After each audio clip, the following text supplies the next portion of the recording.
Welcome back to the Open Mic Broadcast Network. 24 amongst us, and so is our football guru, Coach Heist North. And Coach, Happy New Year to you, my friend, and how you doing? Man, everything's going pretty good.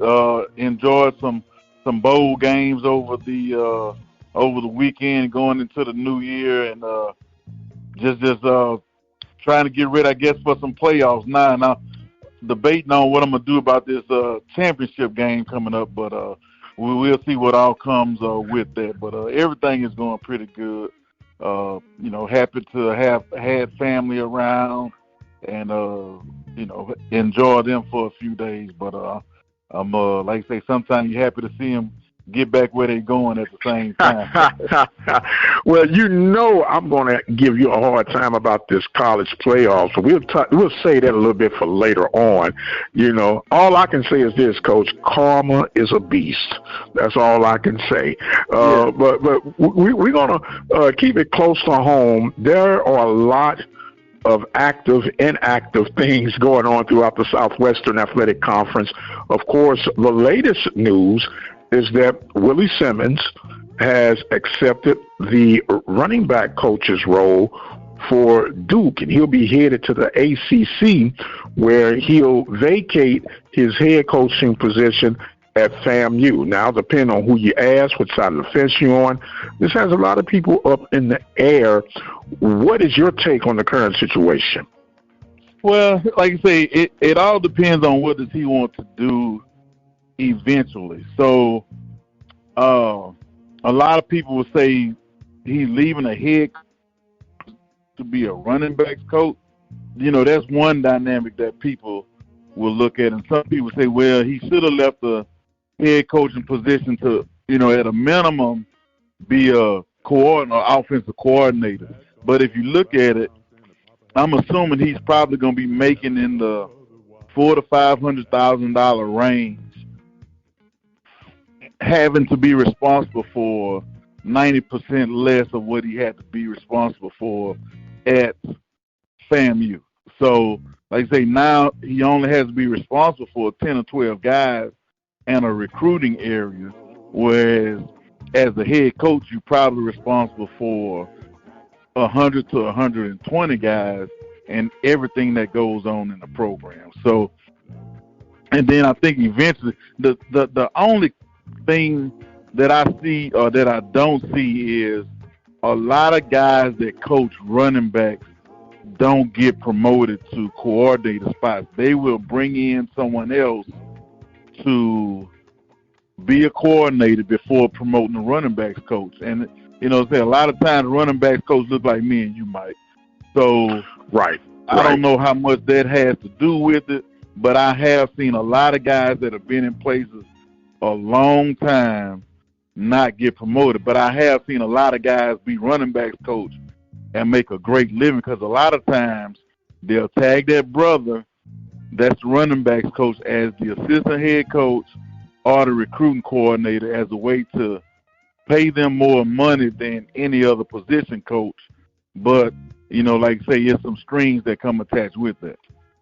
That's also the one wearing the cap backwards on the sideline too, right? 9 times out of 10. Now, to be honest with you, I don't see Coach Simmons being a head on backwards type of guy. But like you say, because he's been a head coach, a lot of times those guys that you see, in my opinion, doing that are guys that have never been a head coach, never been a coordinator, and they're happy because they're making a lot of money coaching 10 or 12 guys. Right. And like you said, ultimately, when you look at the dynamics of Simmons' coaching career, of course, he started out at Middle Tennessee, and then he transitioned over to Alcorn, and, of course, from Alcorn, Prairie View, FAMU, and where he is. His desire, at least as long as I've been interacting with him, was to get to the FBS circuit. And this is putting him on track. Now, if he did look like you and I, some say he would have gotten an opportunity a lot earlier with what he already achieved. But when you look at his track record, Coach, there's nothing else he can achieve on this level. He's won the HBCU championship, SWAC championship, coach of the year. He's had winning programs where he's been. He's won a championship as offensive coordinator at Alcorn. Unless he just happy at being, as they say, the big fish in the small pond in some eyes, he wanted to just challenge himself, and I guess he saw this as an opportunity. Yes, and that's the biggest thing. And I'll tell you this, so at one time, I want to say from about 2007 to 2008-ish, or 2009, my name was thrown around at a lot of different places to coach. I was a part of some of those NCAA programs where they, trying to get black coaches to get more in front of athletic directors. You go through media training. They basically teach you how to eat, all this etiquette, all those types of things. And I had several people, and I had athletic directors. I had head coaches that knew me tell me, like, look, man, I cannot hire you directly from a HBCU to be on my staff. One guy was going to Kansas State. One guy was going to, Tennessee. One guy was going to Georgia.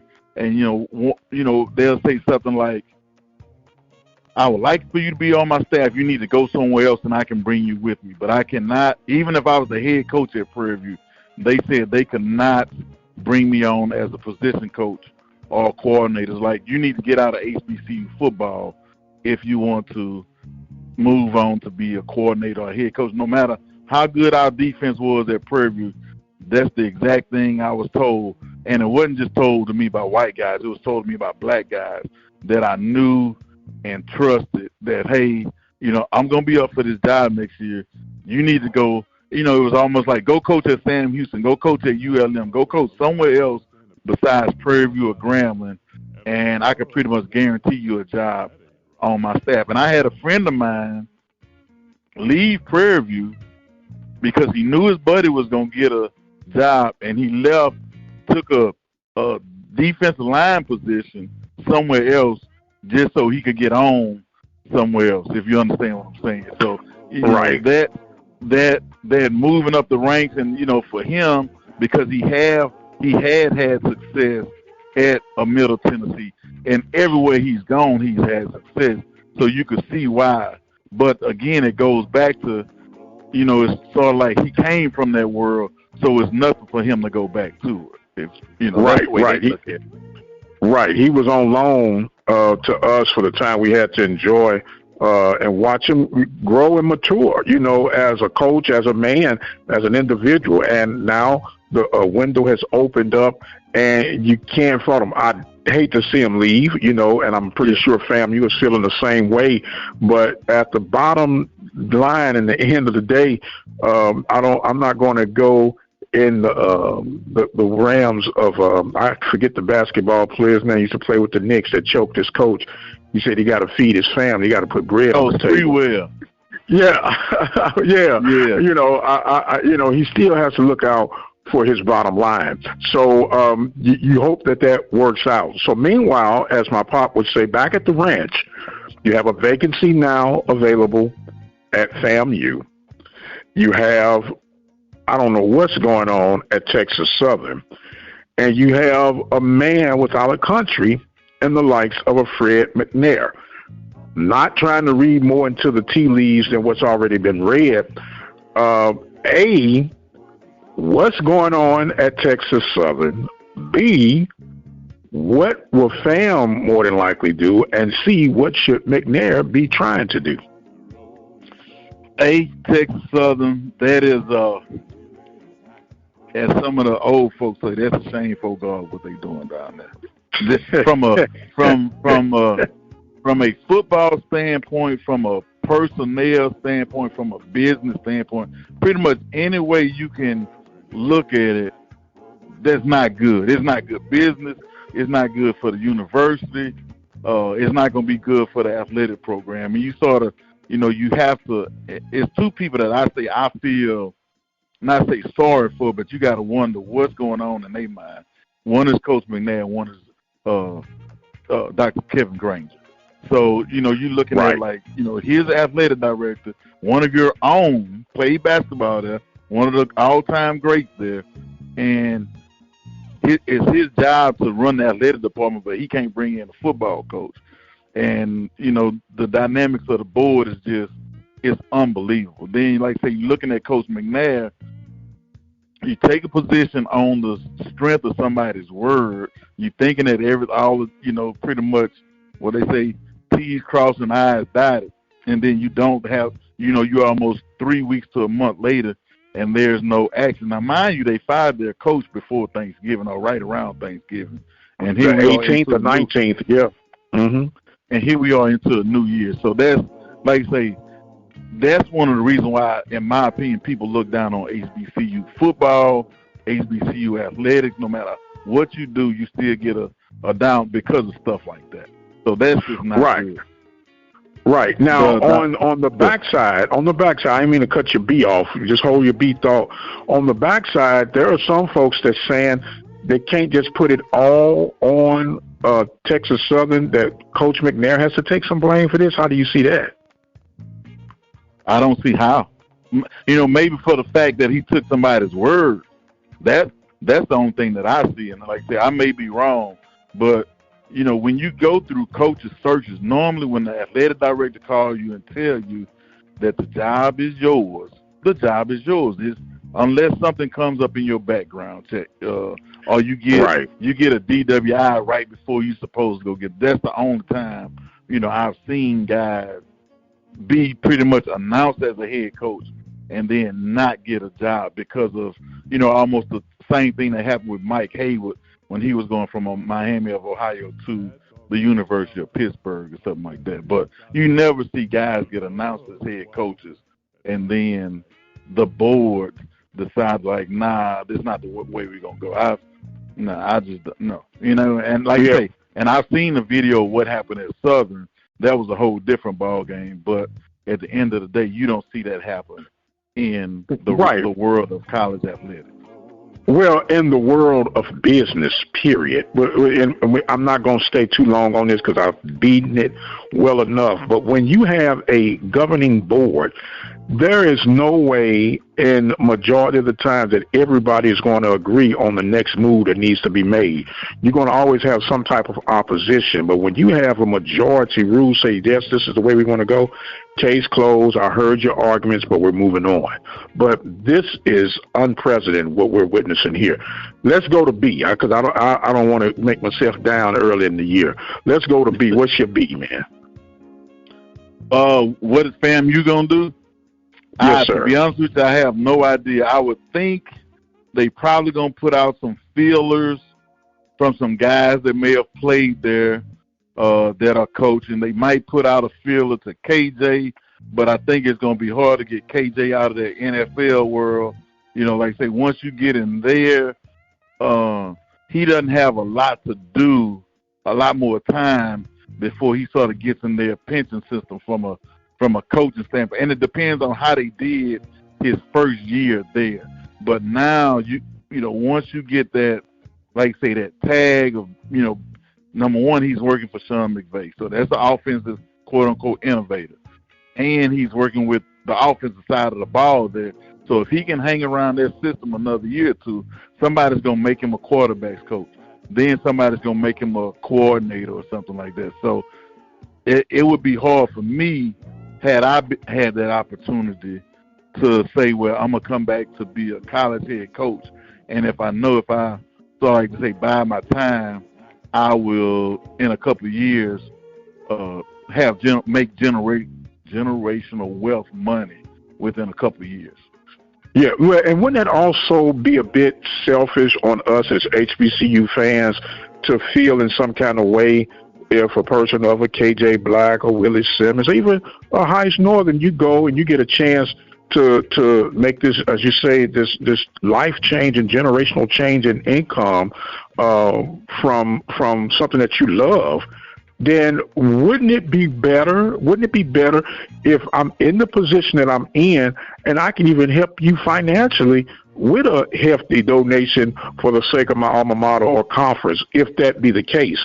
So it's almost like we're in a catch-22 sometime with our emotions, huh? Yeah, people are all over the place with stuff that they say, and like I say, that's probably one of the reasons I don't have Facebook and all that, because people say some things, and you're wondering, almost like, what are they thinking by either posting this or putting this out there? So it's you're dealing with different types of things like that. So, but like I say, you can't be selfish, but people are that. So just something have to keep that in mind. Right. With some of the things that are going on, with some of the things that people say, with what's going on with all that type of stuff. So, and then the thing about it, like say, if he plays his card right, he can pull some other guys up, stand on the table for some other people to be like, hey, I know some good coach. I know here's a good young coach that's coaching here. I know he's not going to bring any drama to the staff, and help people that way as well. So it's some things like that. So like I say, I look back on my career. I had a chance when I very first got married to go do some work for the Cleveland Browns, and I had been to Cleveland a couple of times, but every time I went, it was always sort of in between that Christmas, New Year's time of year, because the college football season was over with, and so I had a break, so we would fly to Cleveland and drive over to Buffalo to watch my brother play. And every time I went to Cleveland, it was overcast, raining, and it just looked rusty when I went up there. So a guy calls me with a job. He's like, hey, we have a chance for you to do this, quality control type of work. Now, mind you, just got married. My wife was living in Atlanta at the time, so I was like, it's bad enough I'm going to bring it to Grambling, Louisiana, but I cannot take this woman from Atlanta to Cleveland and turn the job down because, number one, and they told me from the get-go, I was going to probably have to take almost a 50% pay cut from what I was making at Grambling, but I was going to be doing so much more work. So it was like, hey, here's an entry-level job. You can take this. And, having, thought back on it a couple of times, like, where would I be at now had I taken that grunt job instead of staying on the collegiate level? But I can't say that things did not work out for me because I had, I won some championships. I worked myself up to being a head coach. I had a good name, a good reputation in the collegiate ranks. So it worked out for me that way. But, who knows where I would be had I taken that chance of, making $25,000 a year in Cleveland, Ohio. So you should have showed up in the springtime, Coach. That's what it sounds like. Hey, we'll give you a little hope. Had I showed up in the spring, me and you might have never met each other because I might have taken that job.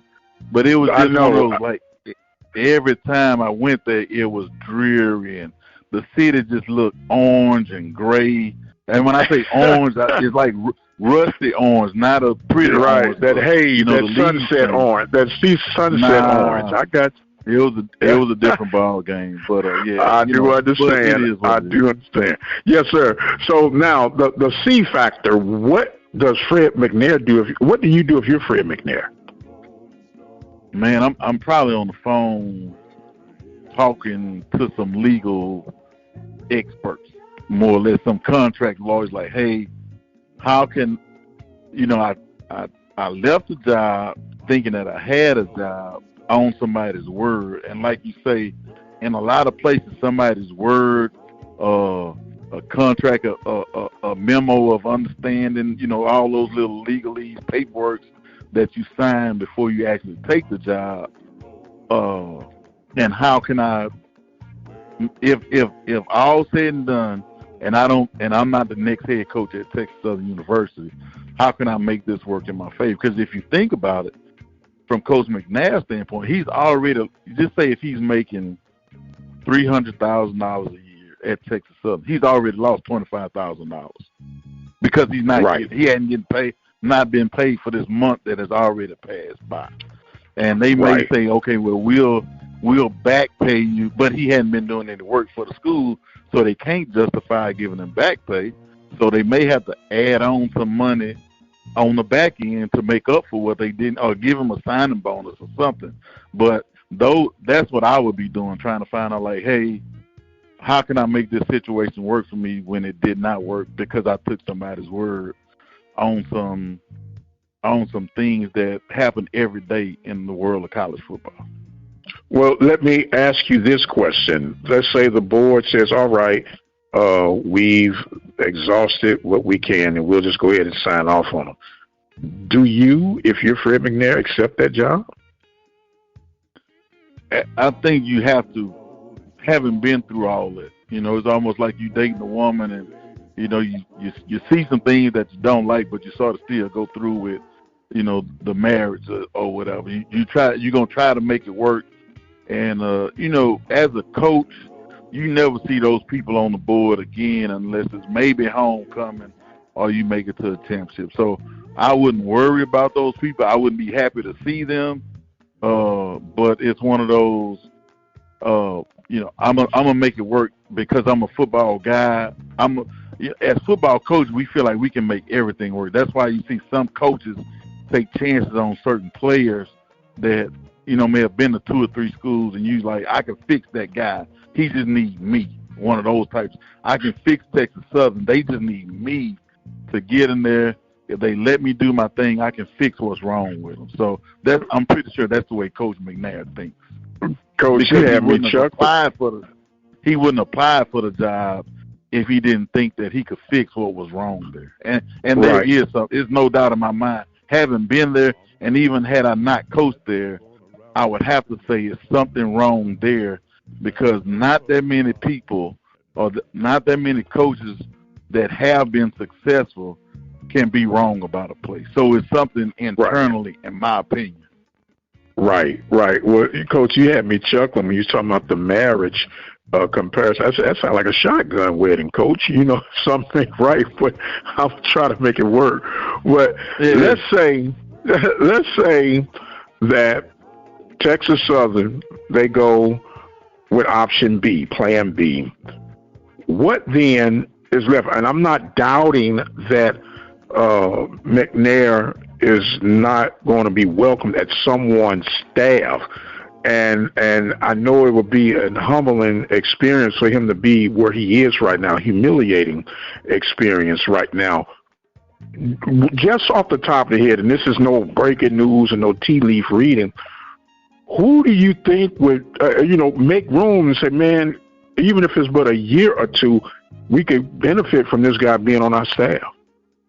Well, I think it's just going to all depend on sort of, as they say, follow the guy that gets hired or fired and where the openings come from. So, all right, so Grambling had openings, Southern had openings, Texas Southern had openings. Now FAMU is going to have openings. So now it's a whole lot of people making phone calls to all these different schools like, hey, do you know who's going to be the, I had people call me like, hey, can you get me in contact with Mickey Joseph? I'm like, hey, can you call Coach Graves on my behalf? So that's the way things start. So it'll be a situation where once one person moves, now the head coach that's already there, he's going to have his list, but at the same time, he may listen to some people that he trusts their opinion and maybe say, hey, all right, such and such call, hey, this guy's available. Almost like how I got the Prairie View. Coach Frazier took somebody else's word to say, all right, here's a coach that I think is a good coach. At least bring him in for an interview, and then that interview may change the fact that you don't know that guy that well. He may blow you away in the interview process. So with people knowing Coach McNair's reputation, once they hear, okay, Fred didn't get the Texas Southern job, I have an opening on my staff. Let me bring that guy in, especially if it's on the offensive side of the ball. Let me bring him in and see what can he bring to our staff. Absolutely. And the thing about it, a lot of people going to look at from Fred is he's a Mississippi guy, and those Mississippi junior colleges he's had success with. So if I had a staff, I would bring him in for the simple fact he gonna know a lot of people in all those Mississippi junior colleges, especially Absolutely. if I'm at a school that can get junior college guys. Now, being at a Prairie View may not help him that much in terms of junior college guys because of their academic requirements, but a school like Texas Southern, a school like say depending on where he goes in the SWAC or some of the Texas Division I FCS schools, he can help them a lot by being able to bring in some Mississippi junior college guys. Okay, it's just a shame that we've gotten to this point, and you made a reference to where I touched on last week, or should I say last year even, that this is not only a bad look to Texas Southern, but it's a bad look to HBCU brand, whether you go conference or nationwide. And we kind of dig in a ditch for ourselves, and it's nobody to blame but us, huh? Yeah, and like I say, now you can see why some people feel the way they feel when it comes to talking about HBCUs and HBCU sports and all those things. So you can see why some of the things are being said. But it's not everybody. Some of us have a different mindset, but a lot of times it's somewhat the smartest people not in the room. The smartest people in the room are not the smartest people, if you understand. I got you. Common sense ain't that common for some of these people. All right, we're talking right now with Coach Heights Northern in our 2024 release for our football talk. And the way this game has evolved, Coach, we can talk football all season long, even out of season, with the way things are moving and grooving, which kind of brings us up to the recruiting piece. Now, we know that the early signing is not a major factor on the HBCU circuit. And a lot of our big signings, believe it or not, are not even in February, but they really come after spring practice when you've been able to assess and see what you need for those final missing pieces. With the state of affairs that's going on with Texas Southern, on a scale of 1 to 10, with 10 being the most damaged, how do you see this affecting their recruiting? Oh man, I'm gonna say it's gonna have to be in the 8 to 9, depending on who they hire as the head coach, and then once they make the head coaching hire, who can he bring in on the staff that may have some good connections either to the city of Houston, maybe some guys with some 1A experience, or some guys that have some Texas junior college experience that can sort of get in the inroads and bring in some guys that can make an immediate impact on your program. Now, I like to say the thing about it, Texas Southern football team passed the eyeball test. Now, I didn't look at the classifications, but they had one of the better looking teams that I saw last year. So hopefully whoever goes in there don't have that many holes to fill and, can make it easy on themselves by hiring the right staff. But it's going to hurt them for a minute. But the thing that people don't realize, it's going to hurt you down the line in terms of reputation as to, do these high school coaches that already don't see Texas Southern and Prairie View in the best of light, would they still send some of their, guys there if they have other options? Would they recommend, like, hey, that's a good place for you to go, or take a chance on them? And sometimes the only time they would say that if a kid didn't have very many or other options, but now they have other options. If those coaches have a good reputation or their school has a good reputation, then they may say, hey, take a chance on that program. I've seen what they're doing. I know coach such and such. But when you keep, every time they see something in the news about you is negative, then that's going to be, that's not going to be good for you down the line. Right. And especially when you look at, we put a lot of emphasis, I know every school does this, about recruiting in state. But when you're already low on the food chain within the state, and then you're having these hiccups in the road, then that just makes you bump down even further. And to be quite honest with you, some might even look in the D2 or or D3 spectrum of things just because of appearance by perception, because one man's perception is definitely another man's reality.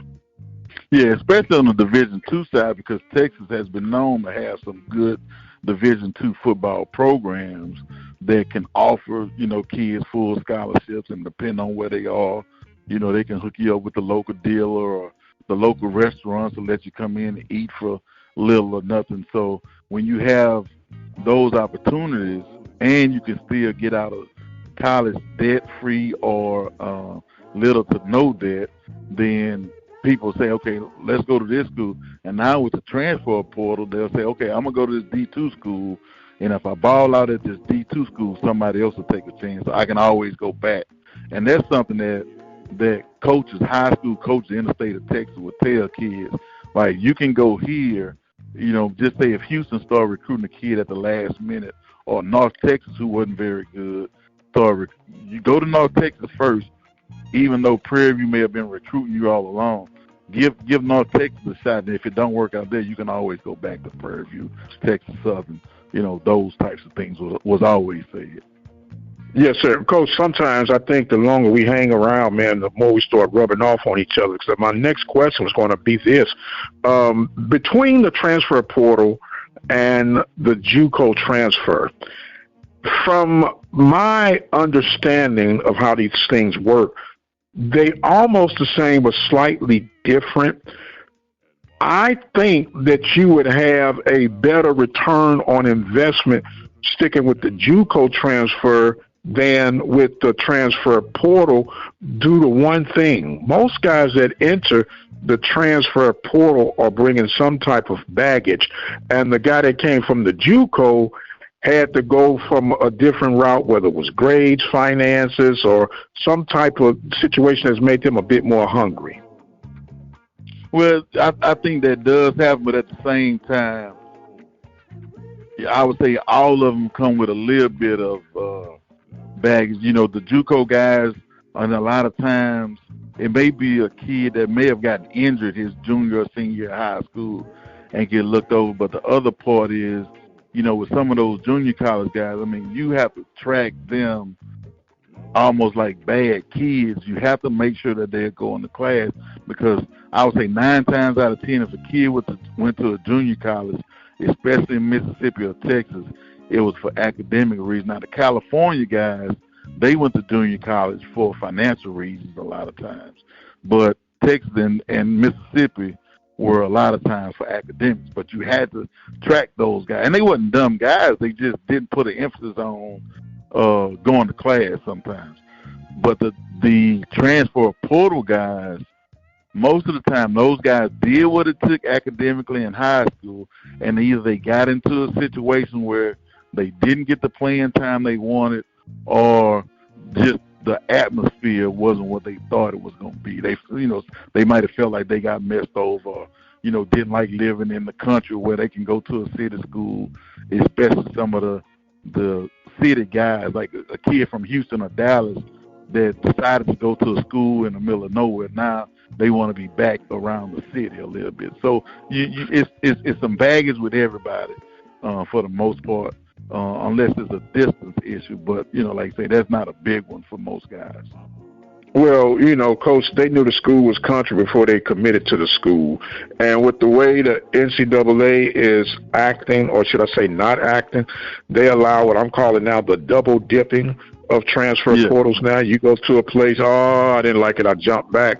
Now, when we're talking about life after football, and maybe this is going to sound like an old man's soapbox, but how does that build the integrity and a person adjusting to life challenges when they're done playing? But, like I say, that's the thing about it. That's life to them. Even on the high school level, you'll see guys, especially the basketball side, transferring to school. So it's just their life, and that's what they see. Especially guys that just say if you grew up living in apartments, moving is not that big to you. You see what I'm saying? So the constant going from one place to another, they do it in their regular life. So doing it in the college is not that big. But like I say, if you grow up with kids that have lived in one house, you know, mom and dad still together, they look at the world totally different from the guys that's always moving, always transferring. So it's just a little bit different. But like I say, that is their life. That is what they know. So what we're seeing as coaches, you know, yeah, we want the dedication and the drive and the stick to it and the family. But, you know, now it's a little bit of every man for himself, and you have to treat it almost like you're a junior college coach. Let me get these guys while I have them, try to develop them, and keep what I have. But the bad thing about it, like I say, you'll take a chance on the kid, be that kid's only offer. He comes to you and does well, and, man, them jokers will act like they ain't never seen you before.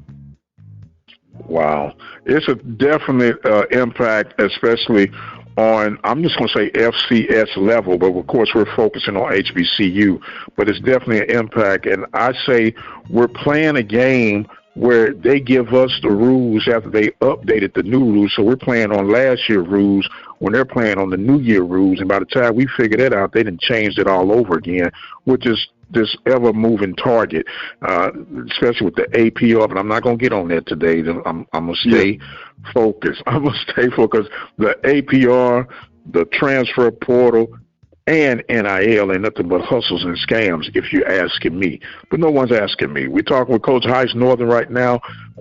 We're coming to the crescendo, Coach, and now's the time I got to let you have it. I forgot to let you have it, sir. Go ahead.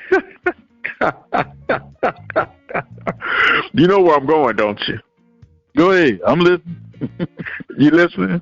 Well, you said something about the look on Michigan's face when they found out they drew Alabama. Yes, I did. And you said, you said, man, they didn't want to see Alabama. Their whole narrative changed, and at the point I was like, what a stiff they did to FSU. But as far as I'm concerned right now, at this point, I don't need to hear anything from FSU for another 10 years because that's how bad that whooping was. But I do believe it was a little justification.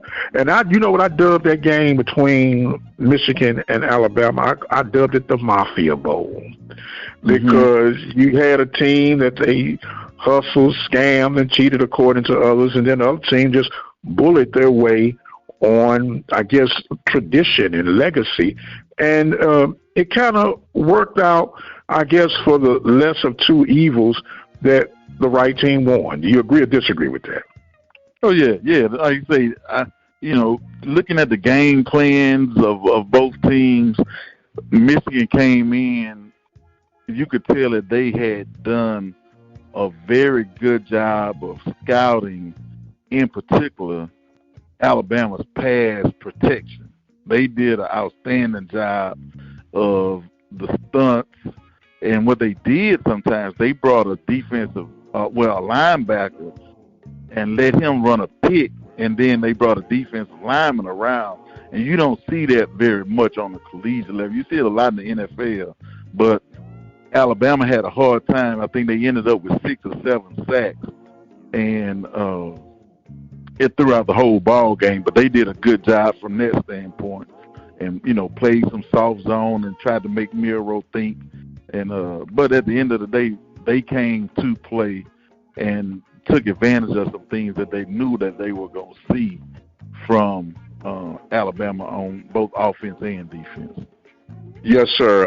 A very well played game, and I tell you what, it was one of the better games of the bowl series so far. And I guess for lack of wanting to give the bowl selection committee a little credit, they got it right. Would you say? Yes. It worked its way out this time with both semifinal games being good ones. For the last couple of years, some of those semifinal games didn't turn out to be good at all, but there was some good ones on yesterday.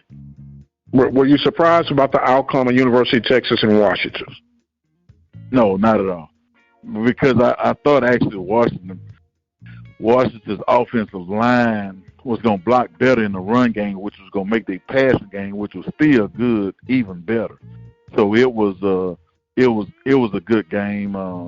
You know, Penix was on point with some of those throws. I mean, yeah, like I say, he couldn't have walked the ball any better in some of those spots. And those guys made plays. But at the end of the game, that situation where the guy got hurt, and that gave Texas a new life. And actually, that's one of the things that as coaches, I'm pretty sure they talked about it.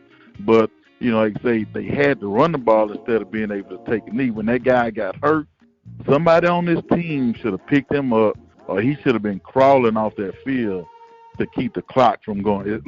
And we used to tell guys, look, man, if the bone ain't sticking out, you got to find your way off the field in this situation. So that ended up making it to where I think Texas got an extra 40 seconds or whatever of game time because that kid got hurt. So those are the things as coaches when you talk about injury situations, injury timeouts, late in the ball game. Like, hey, now if we on defense, you stay down on the ground, but we on offense and the clock is running.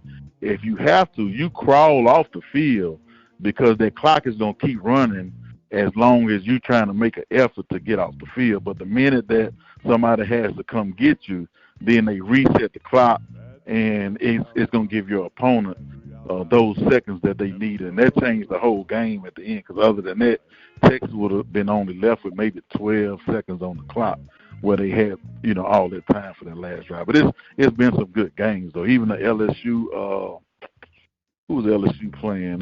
Somebody, I just saw it, but that ended up being a good game as well. So it's been good games all over this bowl season. Even, like I say, going back to the Celebration Bowl, it was a good game. Yes, sir. And I gotta stick my home state, Missouri Tigers, doing what they did against the Ohio State Buckeyes. You know, that was a little proud moment because I was a big advocate saying that they should have never went to the SEC because I don't think of Missouri as an SEC program. Be honest with you, I thought they should have stayed either in the Big 12 or probably would have been a better fit in the Big 10, not because I think they're dominant, just because of their style of play and the type of players they normally attracted. But as you mentioned, there were some good bowl games. Do you dare, sir, to pick a champion for next week? Oh, man. If I had to pick, I would probably go with Washington. But with their running back being hurt, I might would change to Michigan. But I don't think that kid is going to be, you know, when you get carted off the field, you know, playing the next week, I don't think that's going to help him. But and the thing about it, that may make Washington throw the ball more, which is right up their alley. But I don't think that they're going to be able to hold off Michigan's defensive line. So I go Michigan. I think Michigan's going to pull it out. You're going to go Michigan? I'll tell you what. Yeah, I'm going to go with Michigan. Because Washington resembles my beloved Panthers in their color scheme, I'll ride with the Huskies. How about that? All right. Well, look, Coach, we're going to allow you an opportunity to have some closing thoughts and comments, man. And as I said, the Lord say the same and the creek don't rise. We'll do this again after the championship game. So the floor is now yours, sir. All right, let's talk about officiating because a lot of people have been talking about what happened at the end of the Cowboys and Lions game. Let me ask you this. The other thing that happened, did you see the referee that got tripped over by Lamar Jackson and they end up giving up a safety? I did not. So that guy, the guy that he tripped over is what most people call a SWAC referee. I remember that guy being in the conference. And he's worked himself up to the NFL. And I've been watching a few games, and I'm looking like, I remember that guy doing SWAC games. I remember that guy doing SWAC games. So it's like two quick things that I would do. So before every game, I would go and meet with the official. I used to carry me a card. They give you a list of all the guys' names.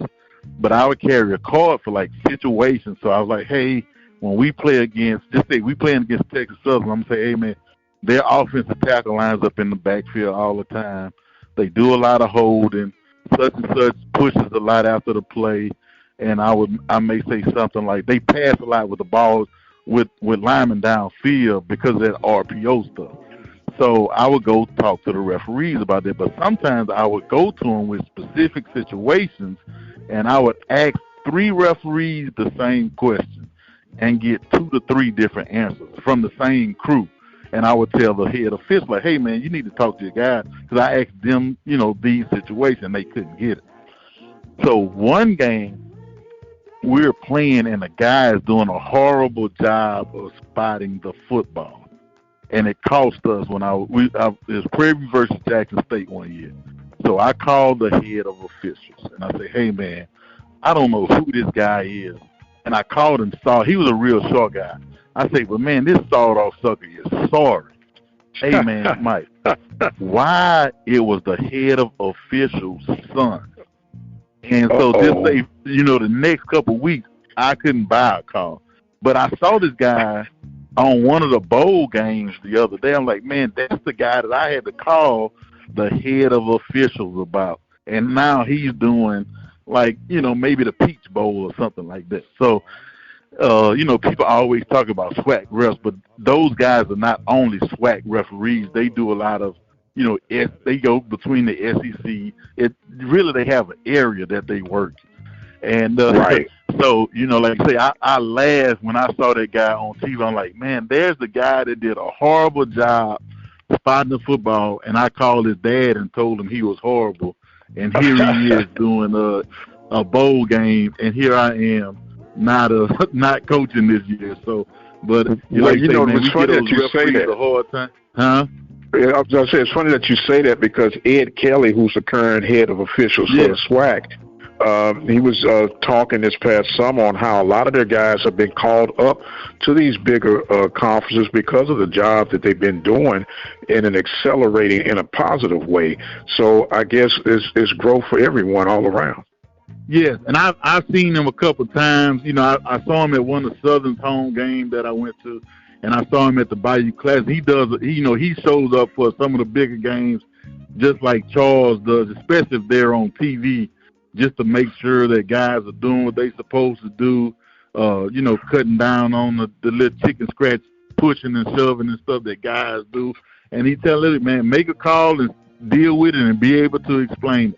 So he and we had some great conversations while we on the sideline throughout, just depending on what he's doing and what type of evaluation, if he's doing written evaluation or just, like they say, doing an eyeball evaluation and just taking notes as he's going through the game. But, yeah, he and I talked a couple times this year. But like I say, that those SWAC referees do more than just SWAC games. But a lot of times it's more about mechanics. That's what they're looking for. Guys using the right mechanics are they in the right spot? Because, man, my high school coaches always say everybody thinks they can referee and coach, and most people can't do neither one of them any good. So, that's the easiest on. But, yeah, so those SWAC refs are moving their way up and down the food chain of college football. Yes, sir. And you were making a reference of your Cowboy statement that you wanted to finish. I don't want you to lose your thought. So the guy, they were talking about the guy checking into the game, and they end up making Detroit's 2-point conversion not be good. And then the next play they had a penalty, the guy jumped offside, and then the third play, the guy didn't make a great throw. But it was going back to how officiating was, being questioned at every level. And like I said, I just was happy it wasn't our SWAC referee that made that snafu in the Cowboys game. Yes, sir. Well, I can tell you this, being a Pittsburgh Steelers fan, and I appreciate the moxie and the gusto of Coach Campbell, but at some point he should have just kicked the extra point and dealt with it, because especially after, they blew the call. There's no doubt about that. Yeah. But I hate that people will put that the officiating is why they lost the game. And what you get, about 120, 130 plays during the course of a football game. And I can't hold and rest on that, being the competitor that I am. And being the competitor that Coach Campbell is, he believed in his team and fired them up. And if they get it, we would be talking a whole different narrative. What tenacity, what gumption, what belief in your team. But then after a while, sometimes the football gods are speaking and you're not listening. He said, okay, we got them with the surprise. They blew the call, kicked the PAT. Let's finish this thing a little bit later, unless he didn't have confidence in his defense. Yeah, well, I like to say it might have been one of those things where he was like, some people say if we on the road, you play for the win. If you at home, you play for overtime. So it's one of those types of things. And some people believe in that wholeheartedly. Like I say, when they got penalized, I thought for sure, okay, well, they going to go ahead on and kick it since it's not on the 2 or 3 yard line where they're going for a 2-point play. Well, it is what it is, and it shall be. I don't know how much of a Pittsburgh Steelers fan you are, but I'm going to throw it out there in the atmosphere anyway. Let's wish the Steelers well as they play the top-seeded Ravens, who will probably be resting. Mm-hmm. And at this stage, I don't care if they put their grandmother out there, as long as grandma don't get hurt.